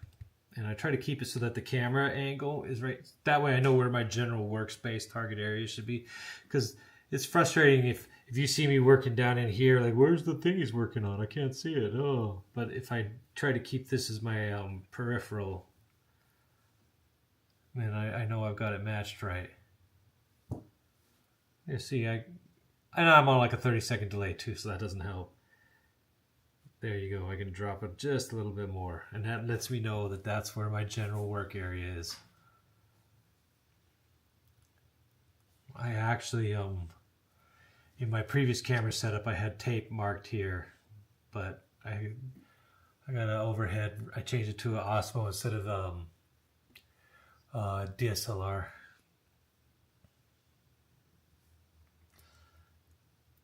And it is a lot wider field of view.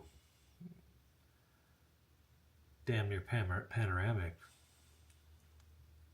I was really hoping that the work area that would just be captured would be zoomed in right here, just below the Heli Direct logo, and that way you had a really tight angle view, but whatever. The camera will not let me adjust or zoom in or whatever when I'm live streaming. I could set it all up in advance, but as soon as you go to live streaming mode, it pulls out and goes back to its vanilla settings. Dumb.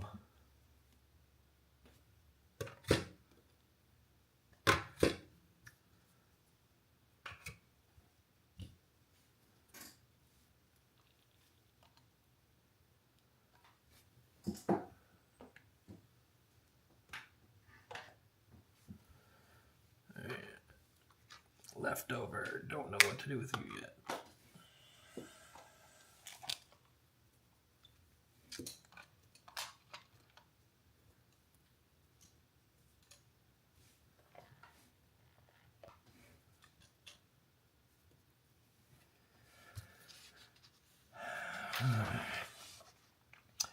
First, pull back the tail initially to tighten the belt, then push the tail servo housing forward.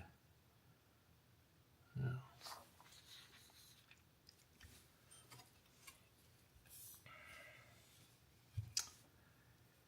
The legendary tail tightening exercise.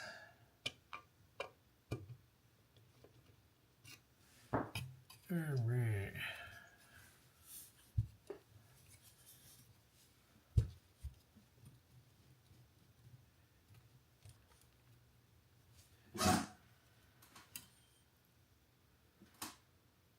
Ugh.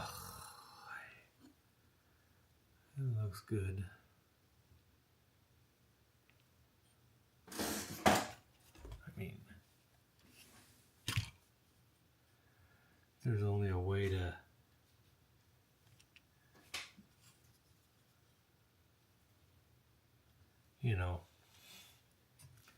I'm sure there's actually a tool that exists somewhere where it can actually square it against here perfectly. I have always eyeballed it.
Pretty close.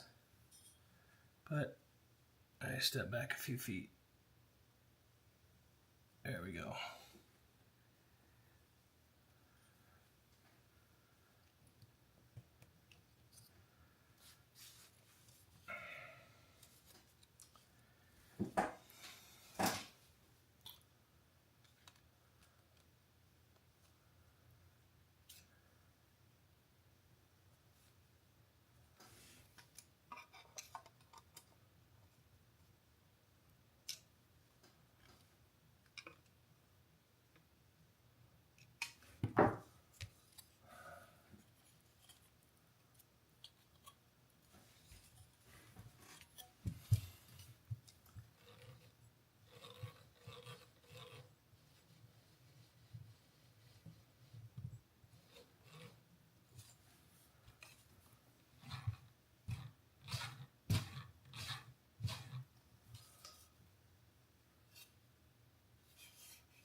That's why it's optional. I may end up removing this plate. It's not full on rubbing. And I mean, in hindsight now, I'm glad I put the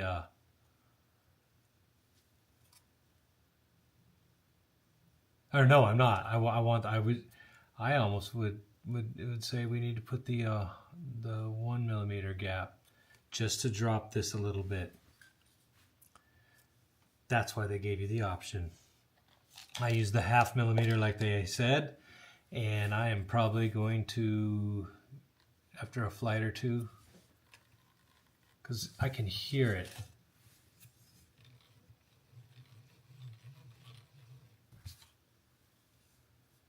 I could shine a light in there, but it is really, it's just sitting on the, it's just slightly rubbing on the teeth here. When you're doing thousands of RPMs a second, it's going to eventually.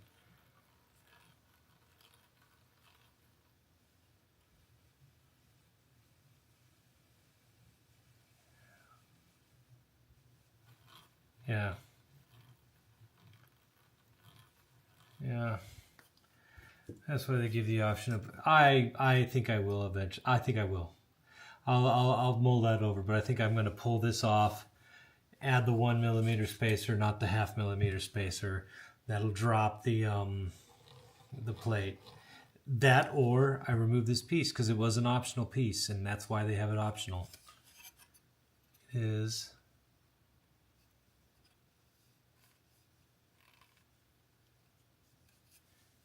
It's rubbing somewhere in here.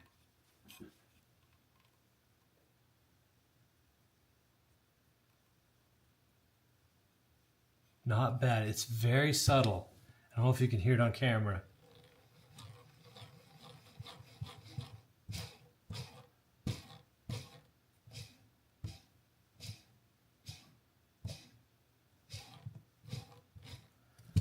And that's because clockwise, it takes the belt and is pushing it down just a tiny bit. All right. Anyways, it's not enough to worry about for now. Time for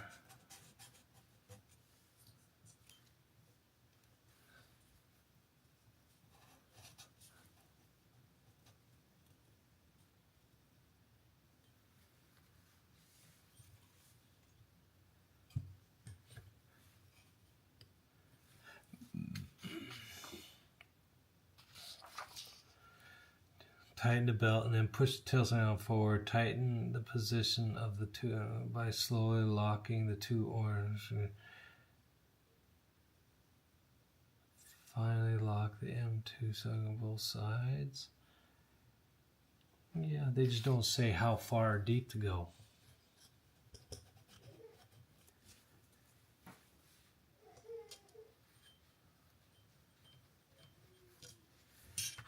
In here it shows that they got it almost all the way safe. So I'm gonna go with what they show. Like that hasn't backfired already a couple times on this build, but whatever. It's about their ballpark.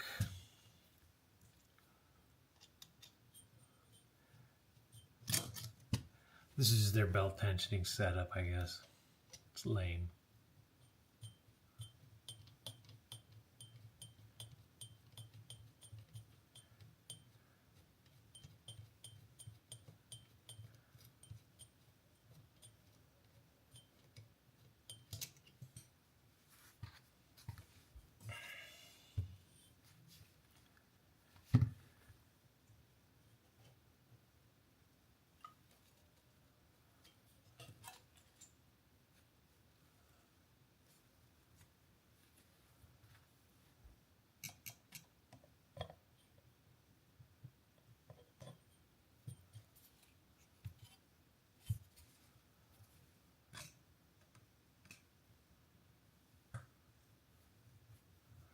Gotta Loctite that in too, and I'll do this all when I do my final setting on the servo.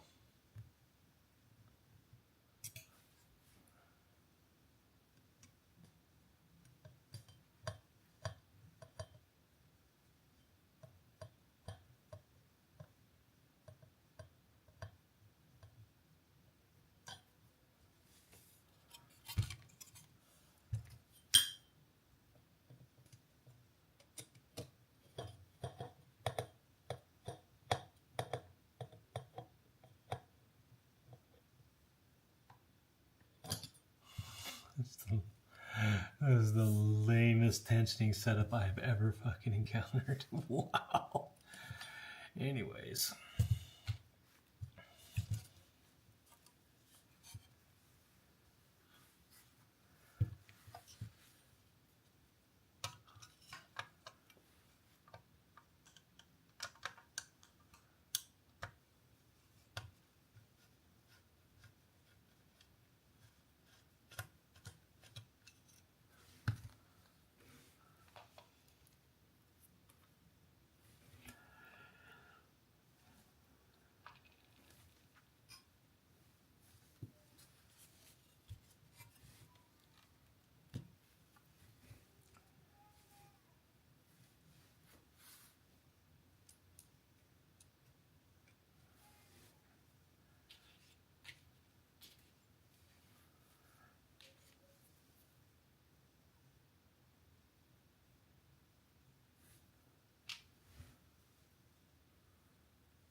Yeah, boo.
Overall, though, I think this craft is going to be easy to maintain and work on. Even that little tiny gap in it, that was tiny. But I'm probably going to remove this plate. We'll see.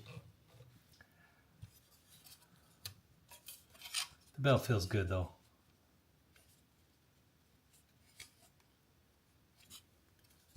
It's, and I'm not auto-rotating anyways. But I'm very likely to remove this. We'll see.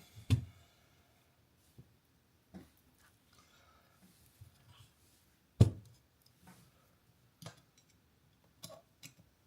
mean, it's all but useless, really. This doesn't. I mean, what purpose is this serving? Yeah, 99% of the time, anyways, people are hand tensioning. Whatever.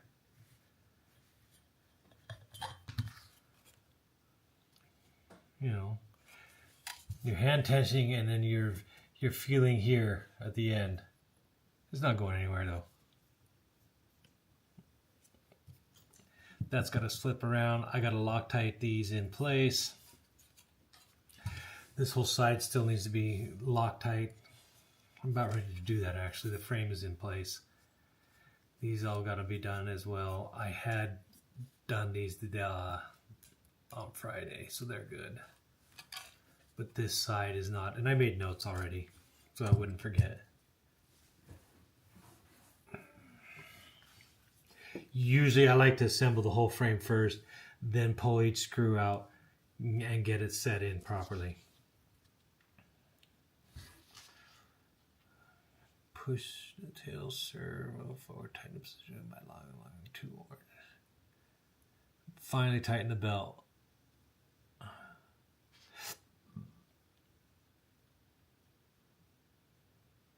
Lock the two, which I did.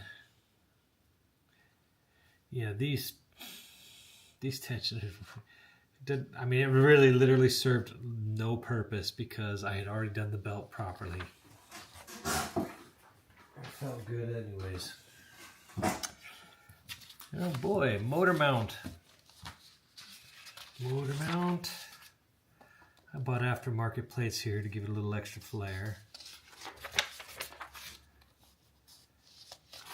Motor in.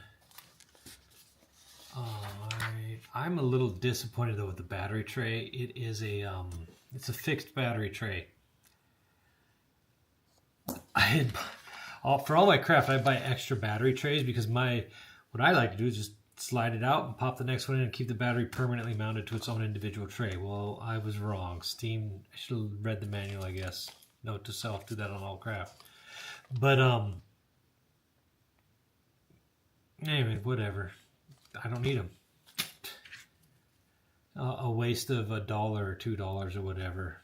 Anyhow, this one, battery tray is permanent, and then they give you an option for the ESC mounting, inverted or right. So I'm probably going to do inverted so that I can work on it. Yeah, the ESC will mount underneath in here.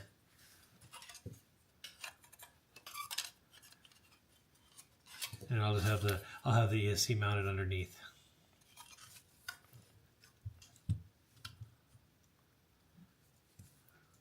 I'm not going to be flying hard anyways.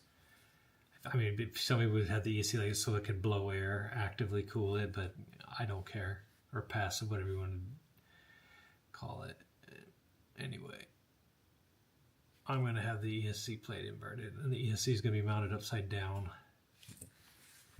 And I guess they intend for the cabling to run out the side and in that way. Okay. Usually I do it the other way.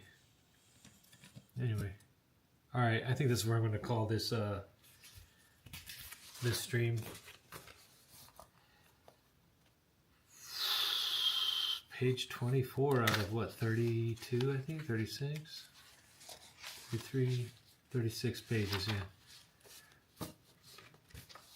I mean, I call this the halfway point because I got to do all the soldering and everything. And I suck at soldering. That's not going to be pleasant.